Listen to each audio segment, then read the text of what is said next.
बोलिए रामचंद्र भगवान की जय। तो आइए सबसे पहले उस कथा की ओर चलते हैं। महादेव जी की हम पूजा करते हैं। किस रूप में पूजा करते हैं? किस रूप में पूजा करते हैं महादेव जी? शिवलिंग। शिवलिंग का प्राकट्य कैसे हुआ? और हम सब जानते हैं कि जो 12 ज्योतिर्लिंग है, अगर उसके दर्शन कर लो तो विशेष फल प्राप्त होता है। वो कैसे प्रकट हुए, उसका प्राकट्य कैसे हुआ, उसकी कथा पहले, क्योंकि हम सब भी उन्हें उसी रूप में मनाते हैं।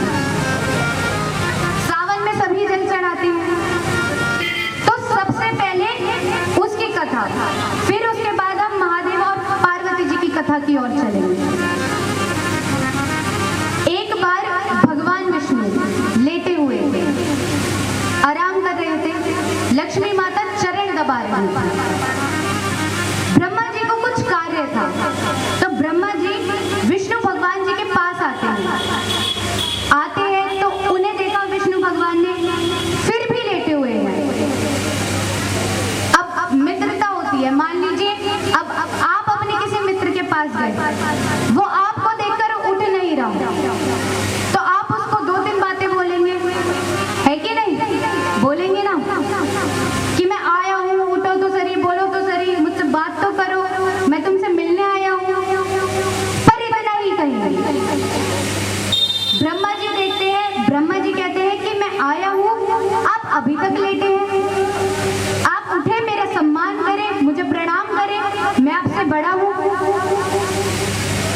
विष्णु भगवान कहते हैं कि मैं प्रणाम तो 100 बार कर दूं, लेकिन आप बड़े कब हुए? हम दोनों एक समान हैं, सृष्टि का कार्य हम दोनों को ही सौंपा गया है, तो आप बड़े कैसे हुए? ब्रह्मा जी ने कहा मैं बड़ा ही हुआ, क्योंकि मैं सृष्टि की रचना करता हूँ और आप पालन का कार्य करते हैं। तो पालन तो तभी करोगे ना जब सृष्टि की रचना होगी। रचना ही नहीं होगी तो पालन किसका करोगे? उस हिसाब से तो मैं ही बड़ा हुआ। अब यहाँ दोनों के बीच बहुत बहस होती है। वो बात इतनी बढ़ जाती है कि वो बात युद्ध तक आ जाती है। दोनों बाण चलाते हैं, कोई ब्रह्मास्त्र चला रहा है, कोई कुछ चला रहा है। अब इस युद्ध के बीच, दोनों के बीच में अचानक से एक बहुत बड़ा शिवलिंग आकर खड़ा हो जाता है, विशाल रूप, कुछ और छोर नजर ही नहीं आ रहा। शुरुआत कहां से हो रही है, अंत कहां पर है, कुछ भी नजर नहीं आ रहा है। विष्णु भगवान कहते हैं लड़ाई बाद में करते हैं, पर पहले ये देखते हैं कि क्या है ये, शुरुआत कहां से है, अंत कहां पर है इसका, कुछ और छोर कहां है इसका। ब्रह्मा जी कहते हैं अच्छी बात है, एक काम करते हैं, आप नीचे की ओर जाइए, पाताल की ओर जाइए, मैं आकाश मार्ग की ओर जाता हूँ। दोनों पता करते हैं कि दोनों तरफ इसका अंत कहाँ हो रहा है। विष्णु भगवान ने कहा ठीक है, मगर जिसने पहले पता किया वो बड़ा माना जाएगा। युद्ध करने से अच्छा यही है, इससे समझ आ जाएगा कि शक्ति कितनी है, ज्ञान कितना है। जिसने पहले पता कर लिया कि अंत कहाँ है वो बड़ा माना जाएगा। ब्रह्मा जी ने कहा ठीक है। अब दोनों जाते हैं, विष्णु भगवान जितने भी तल हैं सब में जाते हैं, अंत कहीं नहीं, कुछ नजर नहीं आ रहा। विष्णु भगवान ज्ञानी है, ऐसा नहीं कि और चक्कर चलाए कि जैसे जैसे पता करें, वो ऊपर आ गए कि मुझे नहीं मिला। अब ब्रह्मा जी आकाश मार्ग पर जाते हैं, पर उन्हें अंत समझ नहीं आता। अब वो नीचे आ रहे थे तो वो देखते हैं कि एक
नहीं मानोगे तो देख लो,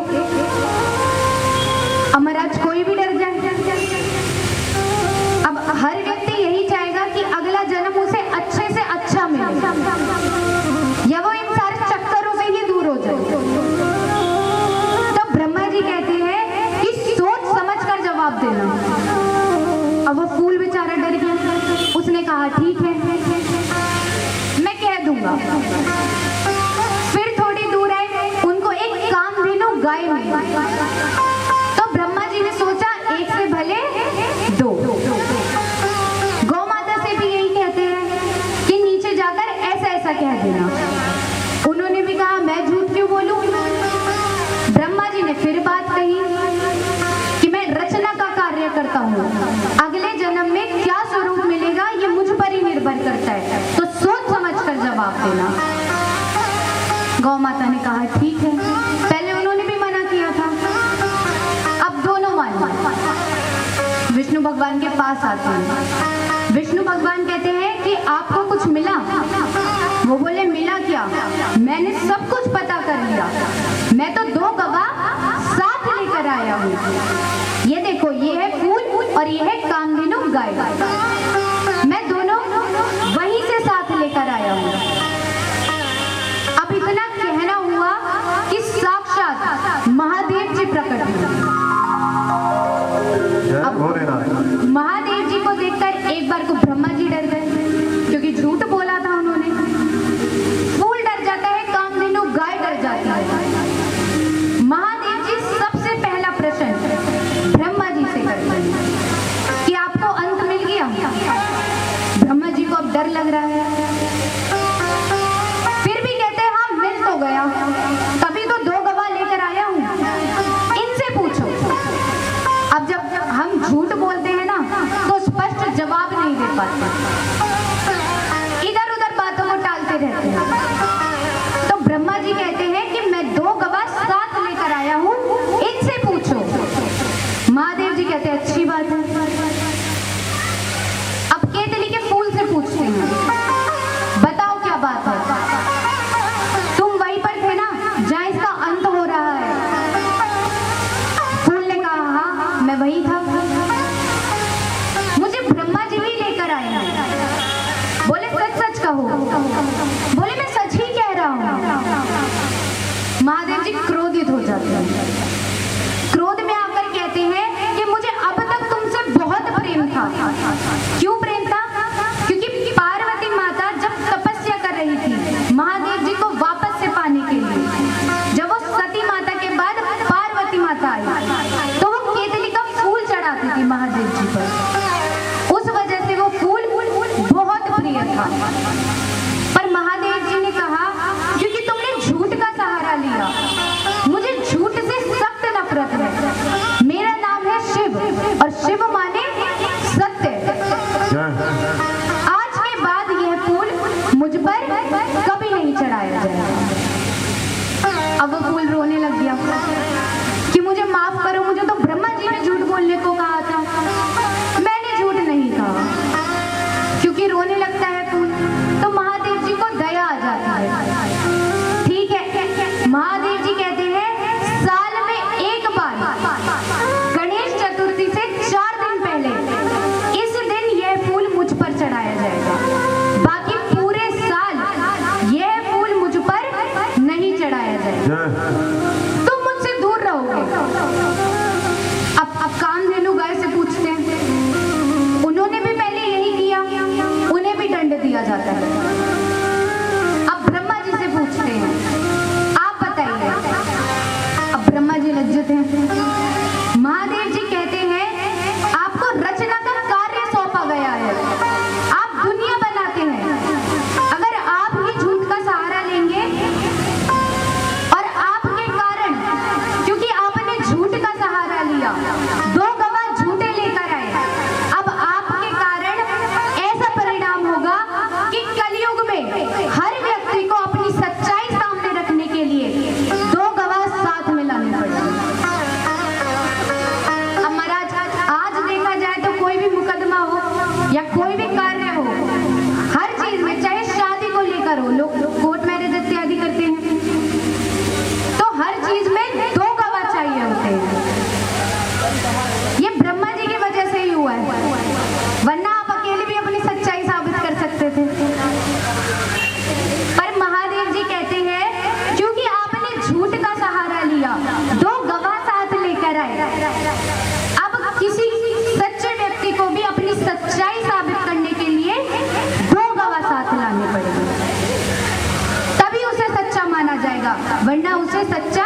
माना जाएगा। तो महाराज इसी प्रकार महादेव जी सत्य का महत्व समझा रहे हैं। ठाकुर जी को, महादेव जी को सत्य से बहुत प्रेम है। सच से, सरल व्यक्ति से, भोले व्यक्ति से उन्हें अधिक प्रेम है। अब यहाँ पर महादेव जी सत्य की बात बता रहे हैं। इतने में विष्णु जी कहते हैं ठीक है, हम आपकी बात मान रहे, पर इस शिवलिंग का क्या करें? तब महादेव जी अपना त्रिशूल विष्णु जी को देते हैं और कहते हैं आप इस पर मारकर प्रहार कीजिए। विष्णु जी उस पर मारकर प्रहार करते हैं तो उस शिवलिंग के 12 टुकड़े होते हैं। अब वो 12 टुकड़े जहां जहां शिवलिंग के टुकड़े गिरते हैं वहां वहां उन ज्योतिर्लिंग की स्थापना होती है। जो इन ज्योतिर्लिंग के दर्शन नहीं कर पाता वो अगर किसी भी एक ज्योतिर्लिंग के अच्छे से दर्शन कर ले, बिल्कुल मन से दर्शन कर ले, तो उन्हें वो 12 ज्योतिर्लिंग के दर्शन के जितना ही फल प्राप्त होता है। तो इस प्रकार शिवलिंग का प्राकट्य हुआ, शिवलिंग की स्थापना हुई और तब से ही हम महादेव जी को इस रूप में मनाते हैं। लेकिन इस कहानी के साथ साथ यह भी बताया गया है कि भगवान को सच्चे भक्त पसंद है, जो भोले हैं, सरल हैं, क्योंकि भगवान खुद भोले हैं। सभी भगवान में सबसे भोले भगवान है महादेव जी, उनसे ज्यादा भोला और कोई भी नहीं है। एक तो सबसे जल्दी प्रार्थना सुनते हैं, ऊपर से प्रार्थना जितनी जल्दी सुनती है उतनी ही जल्दी वरदान भी दे देते हैं। जो मांगो वो वरदान दे देते हैं। आइए एक बड़ा ही अच्छा प्रसंग मैं आपको सुनाती हूँ।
उपाय समझ जब आता है, अरे चोर खड़ा मुस्काता है। मुहूर्त पर वो चढ़कर हाथ लगाया घंटे पर, अरे घंटा घन घन बोल उठा, अरे चोर का मनवा ढोल उठा, अरे घंटा मन बोल उठा, चोर का मनवा ढोल उठा, प्रकट हुआ डमरू वाला, ओ मेरा भोला है जग से निराला।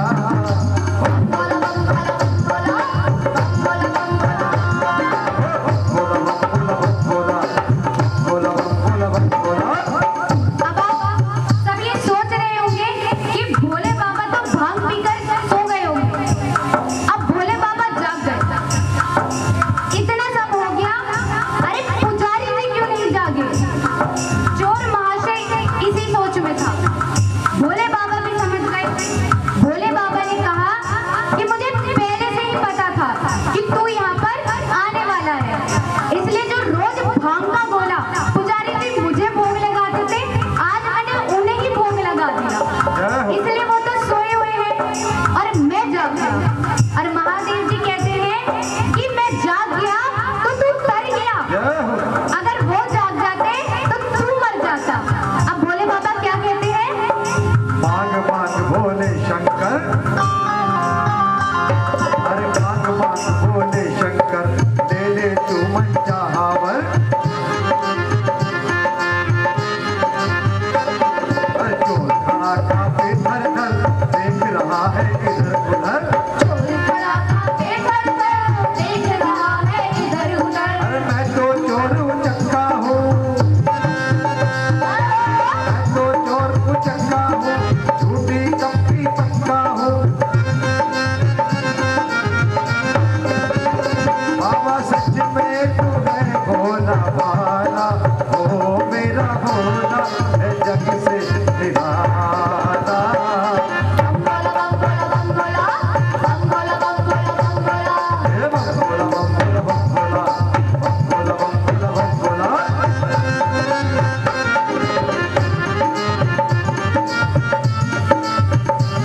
हमारा चोर कह रहे हैं मैं तो चोर हूँ, आप मुझे कैसे वरदान दे रहे हैं? महादेव जी कहते हैं कैसा चोर? अरे तुझसे बड़ा भक्त तो मेरा कोई नहीं है। अब ये सोच कैसे आई शिव जी के मन में? महादेव जी कहते हैं अरे कोई मेवा मोदक खाता है, कोई चंदन मुझे चढ़ाता है, कोई मेवा मोदक खाता है, कोई चंदन मुझे चढ़ाता है, पर तूने तो अपना कर दिया मुझको ये अर्पण। अपना कर दिया मुझको है अर्पण।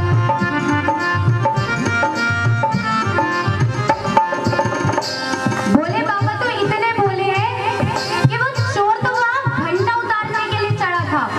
भोले बाबा को लगा उसने अपने आप को ही अर्पण कर दिया मुझ पर। अरे कैसे? पर तूने तो अपना कर दिया मुझको ये अर्पण। पर तूने तो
प्रसंगों की ओर। अब ये प्रसंग जो मैं आपको सुनाने जा रही हूँ, ये आप श्रीमद् भागवत में भी सुनते हैं। थोड़ा बहुत भागवत का पुण्य आपको भी मिल जाएगा। 7 दिन की कथा नहीं तो कुछ घंटों की सही। अब एक बार ब्रह्मा जी एक सभा का आयोजन करते हैं। उस सभा में सभी देवी देवता, यक्ष, गंधर्व, किन्नर आदि सभी पधारते हैं। उस सभा में एक प्रश्न उठा कि 3 लोक 14 भवन में सबसे महत्वपूर्ण वस्तु क्या है, सबसे कीमती। अब सब अपना अपना जवाब दे रहे हैं। कोई कहे सोना, स्वर्ण, कोई कहे हीरा, कोई चांदी। अब यहाँ ऋषिगण भी बैठे हैं। ऋषिगणों ने कहा नहीं, ये चीजें तो कितनों के पास मिलेंगी। अब सोने की वस्तु यहाँ किस किस के पास होती है, किसके पास है? अब देखिए यही कितनों के पास है, तो वहां तो छोड़ ही दो। तो ये चीजों कितनों के पास मिलेंगी। तो देवी देवता ऋषिगण से पूछते हैं कि आप बताइए सबसे महत्वपूर्ण वस्तु क्या है। बोले सबसे महत्वपूर्ण वस्तु कुछ है तो वो है प्रेम, सच्चा प्रेम। वो कलयुग में नहीं मिलेगा, सब स्वार्थ का प्रेम करेंगे। एक बात बताइए, कई बार हम कहते हैं ना कि जीवन में ऐसे 1-2 व्यक्ति होते हैं कि जिनसे हम स्वार्थ का प्रेम नहीं करते। अब यहाँ ऐसे कितने व्यक्ति हैं जो अपने जीवन में ऐसे एक व्यक्ति से प्रेम करते हैं और उन्हें पता है कि वो भी उनसे उतना ही प्रेम करते हैं। कितने ऐसे, हाथ उठाना। अब मान लीजिए जब आपका अंत समय आता है, कितने हाथ उठाएंगे कि वो आपके साथ चलेंगे?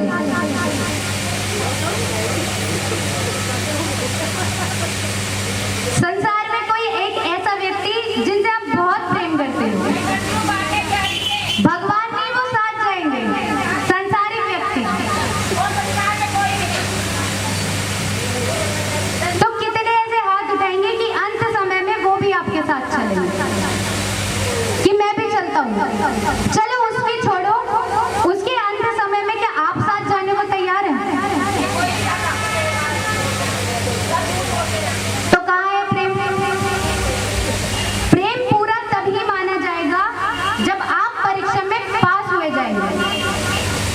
कितना ही 1 साल पढ़ लो, जब तक परीक्षा में पास नहीं होगे तो क्या पढ़ा, जब परीक्षा में ही पास नहीं हुए तो फिर क्या प्रेम किया जब परीक्षा में, प्रेम की परीक्षा में पास नहीं हुए?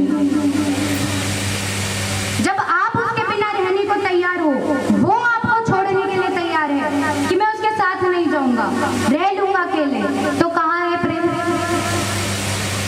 तो ऋषिगण कहते हैं कि कलयुग में प्रेम नहीं मिलेगा, केवल स्वार्थ का प्रेम मिलेगा। बस जब तक स्वार्थ है, कोई दिक्कतें नहीं आ रही। आजकल इतनी जल्दी रिश्ते क्यों टूट जाते हैं? क्योंकि अब सिर्फ स्वार्थ है। जहां थोड़ी दिक्कतें आई, जहां थोड़ी परेशानी आई, छोड़ो। एक बार एक बच्चे ने अपने दादा दादी से एक सवाल पूछा, आज के समय की युवा, कि आप सब एक साथ कई वर्षों तक कैसे साथ रह सकते हो? परिवार में इतने सारे लोग हैं, एक साथ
महादेव कहते हैं अगर मैं झगड़ा करवा दूं तो फिर तो कहोगे ना कि विष्णु भगवान जी के पास भी है प्रेम। उन्होंने कहा तब की तब देखी जाएगी। ठीक है, सब चले गए। अब नारद जी रोजाना कैलाश पर्वत पर जाए और दोनों को साथ बैठा देख हाथ मलते हुए वापस आ जाए। अब एक दिन संयोगवश महादेव जी कहीं गए हुए, नारद जी जाते हैं, पार्वती जी अकेली हैं, उन्हें जाकर प्रणाम किया। माता कहती हैं आइए नारद जी, कैसे आना हुआ? बोले वो बाबा से कुछ काम था। कहाँ है वो? माता ने कहा वो तो अभी अभी गए हैं, पता नहीं कब तक आएंगे। अगर ज्यादा जरूरी काम है तो मुझे बता दो, मैं उनको आकर बता दूंगी। बोले नहीं, थोड़ी व्यक्तिगत बात। व्यक्तिगत माने पर्सनल, आपको नहीं बता सकता। माता कहती है आपके बाबा और मेरे बीच कोई व्यक्तिगत बातें नहीं रहती, वो सब कुछ बताते हैं मुझे। नारद जी कहते हैं मैं नहीं मानता। पुरुष कोई ना कोई बात स्त्री से जरूर छुपाता है, अब वो साधारण पुरुष हो कि खुद भगवान। लेकिन अगर वो पुरुष है तो वो कोई ना कोई बात स्त्री से जरूर छुपाएंगे। अब यहाँ जितने भी शादीशुदा होंगे, अब घर जाकर सबकी क्लास लगेगी, क्योंकि कथा में कोई बात झूठी नहीं बताई जाती। तो महाराज माता कहती है कि ऐसी बात नहीं है। बोले ऐसी ही बात है। अब माता मानने को तैयार नहीं। तब नारद जी कहते हैं आपने अमर कथा सुनी है? अमर कथा माने श्रीमद् भागवत कथा। उसे अमर कथा कहा जाता था उस समय। क्यों? क्योंकि पहले के समय में जब वे कथा सुनते थे तो वो व्यक्ति इतने ध्यान, नारद जी ने तो अपना काम कर दिया। अब माता के दिमाग में बस एक ही बात, अमर कथा क्या है? ऐसी कौन सी कथा है जो मुझे क्यों नहीं सुनाई? अब यहाँ भोले बाबा घर आते हैं, शाम के समय जब घर आते हैं, रोज की तरह कोई आओ भगत नहीं, कोई स्वागत नहीं, दरवाजे पर कोई लेने नहीं आया, अंदर आ जाते हैं अपने आप। आकर देखते हैं माता बैठी हुई है, बात नहीं कर रही है कि पूछे कि क्या क्या हुआ था, कहाँ गए थे, कुछ नहीं कह रही। अब आप घर जाते तो महिलाएं पूछती हैं कि कहाँ गए थे, क्या काम हुआ था। पार्वती माता कुछ नहीं पूछ रही, अपने काम में लगी हुई है, कुछ नहीं पूछ रही। तो महादेव जी ने बात शुरू करी। महादेव जी कहते हैं देवी गणेश कार्तिक के कहाँ है? अब जब पति पत्नी के बीच झगड़ा हो जाता है तो बातें बच्चों के माध्यम से होती हैं।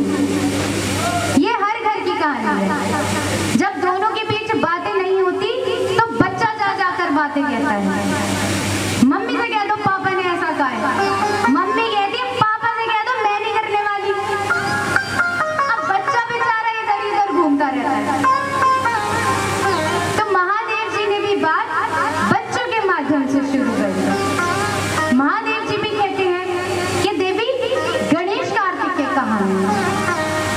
पार्वती माता कहती है गए होंगे कहीं, दिन भर पास बैठा कर रखोगे। महादेव जी ने कहा ऐसा तो नहीं कहा मैंने। फिर शांत, फिर कोई बात नहीं।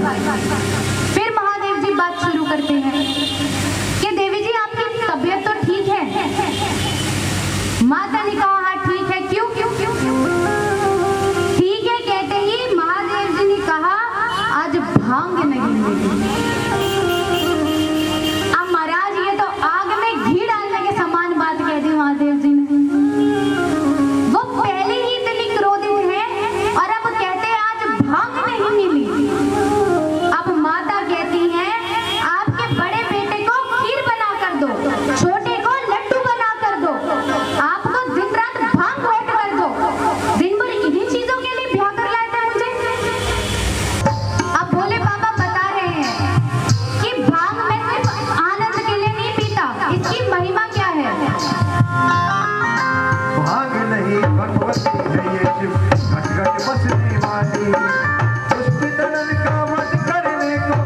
है ये महाकाली, महाकाली, महाकाली।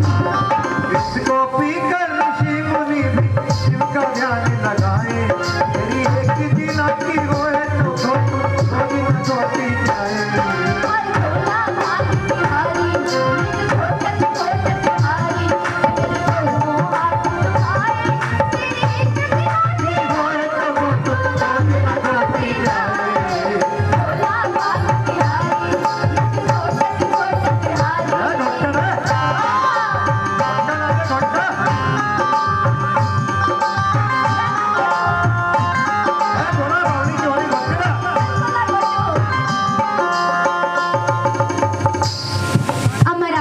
इतनी बड़ी बात कह दी कि गौरा तुझको छोड़ दूं लेकिन भांग छोड़ी ना जाए। तब माता पार्वती कहती है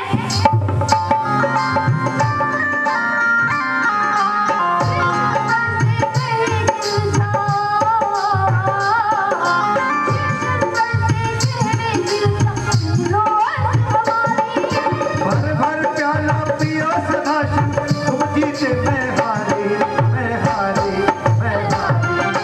शिव शंकर के भक्ति की महिमा सबको गा के सुनाए। हर शिव शंकर की भक्ति की महिमा सबको गा के सुनाए।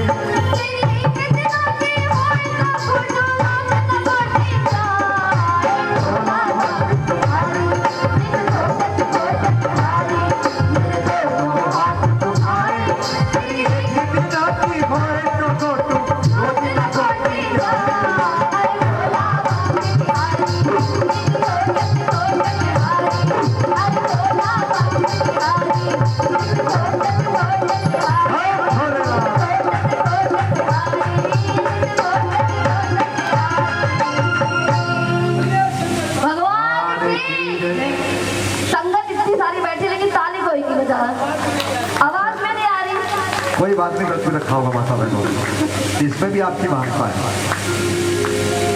और जिसके लिए लाड के लिए रखा होगा ना, जब शादी हो जाएगी, अरे मम्मी जरा तू आराम से बोले तो।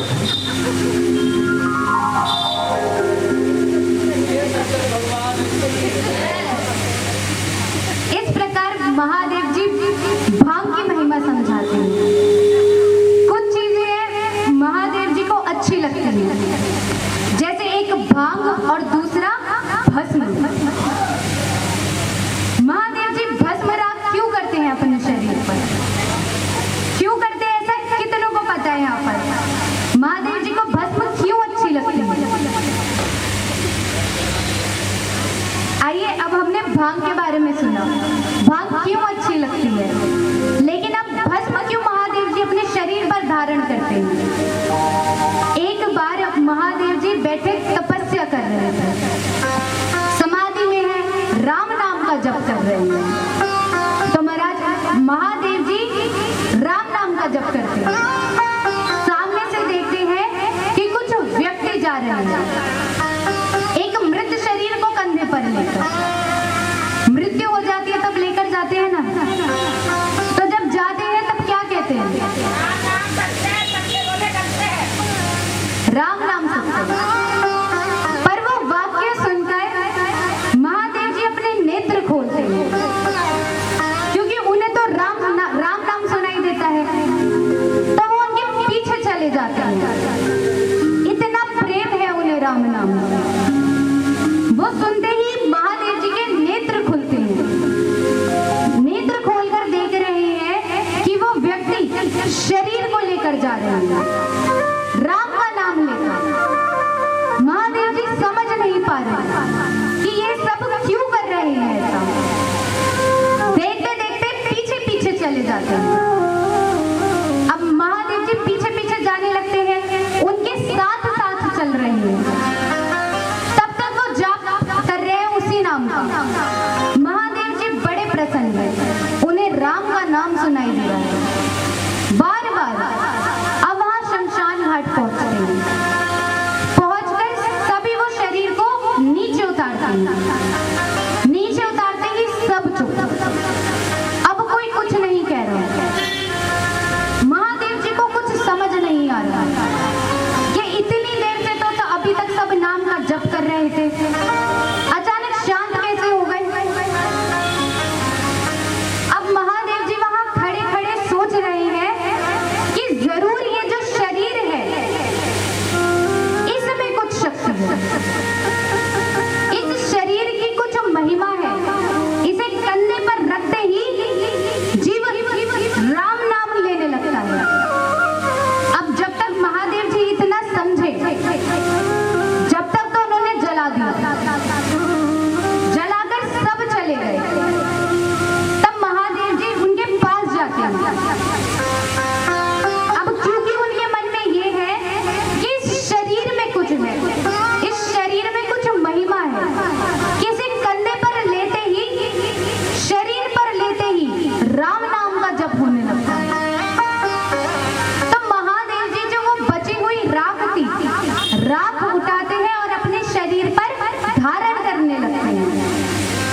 हम सब भगवान को भोग लगाते हैं, सब अपने मन से, क्योंकि सबको पता है भोग लगने के बाद ये सब आपस में ही बटेगा।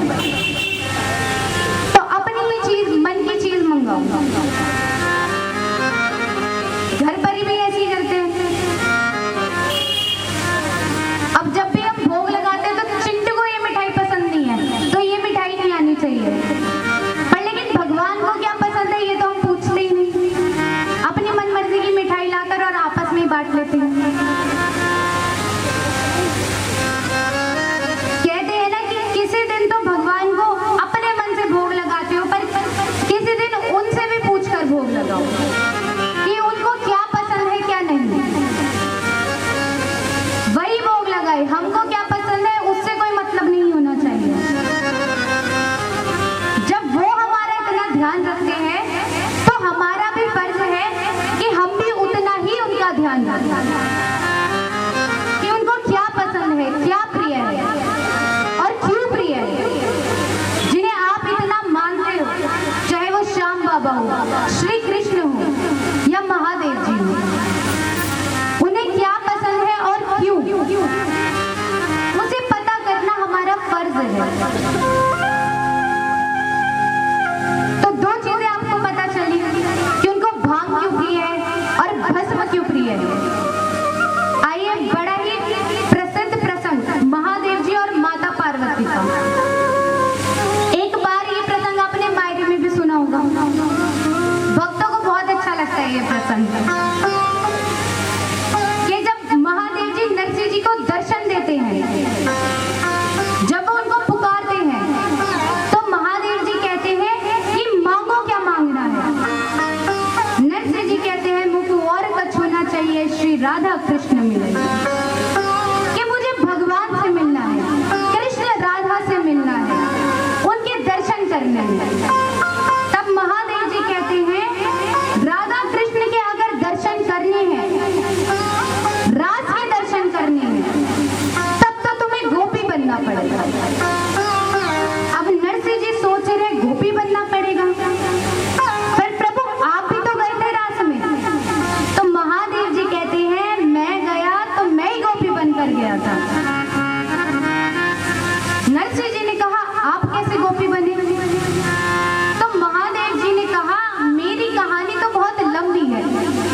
नरसिंह जी कहे फुर्सत घड़ी है, तो बताओ। अब नरसिंह जी कहते हैं, तो महादेव जी अपनी आप बीती सुना रहे हैं। महादेव जी कहते हैं एक दिन कैलाश पर्वत पर पार्वती जी खूब सुंदर श्रृंगार कर टीका ने टमका लगा तैयार हो रहे हैं। अब देखिए, एक प्रार्थना मैं यहाँ सभी से करना चाहूंगी कि ये जो प्रसंग है थोड़ा मारवाड़ी में है, तो मुझे ना चाहते हुए भी मारवाड़ी मुंह से निकलेगी, तो इसके बाद मैं हिंदी में मतलब बता दूंगी। तो पार्वती जी खूब सुंदर श्रृंगार कर टीका ने टमका लगा तैयार हो रही है। मैं कहो पार्वती जी सिद्ध जाओ। सिद्ध जाओ माने कहां पर जाओ? पार्वती जी कहती है आप कहीं जाते तो क्या मैं पूछती हूँ कि आप कहाँ जा रहे हैं? महादेव जी कहते हैं देवी बताओ तो सरी, इतना श्रृंगार तो ते ब्याह में ही नहीं करिया, इतना श्रृंगार कर सिद्ध जाऊं। पार्वती माता कहती हैं आज गोकुल में महारास रो दिन, तो मैं उस महारास में जाऊं। महादेव जी कहते देवी जी तुम्हारे मन में भी चटपटी लागे, रात रो दर्शन तो थे माने ही कराओ। पार्वती जी कहती है आप जाकर क्या करोगे?